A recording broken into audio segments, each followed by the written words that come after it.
உன் சொத்து எது தெரியுமா? எதுக்குமே உதவாத இந்த ருத்ராட்ச கொட்டைதான். என் கண்ணிரண்டை காப்பாற்றும் கண்ணிமையும் நீதான், என் தோள்களிலே முழுபலமாய் உள்ளவனும் நீதான், என் நெஞ்சில் வாழ்ந்து வரும் தைரியமும் நீதான், என் சொல்லில் குடியிருக்கும் சத்தியமும் நீதான்.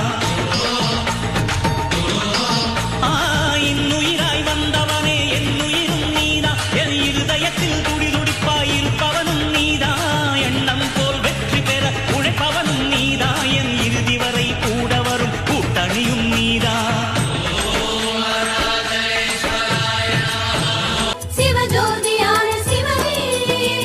ஏழு ஜென்ம பாவம் தீரும் இறைவாவுனை எண்ண ஏவாரும் பாட அந்த ஞானம் வருமே மனம் கொள்ள தாழும் நிலை வாராமல் காப்பவர்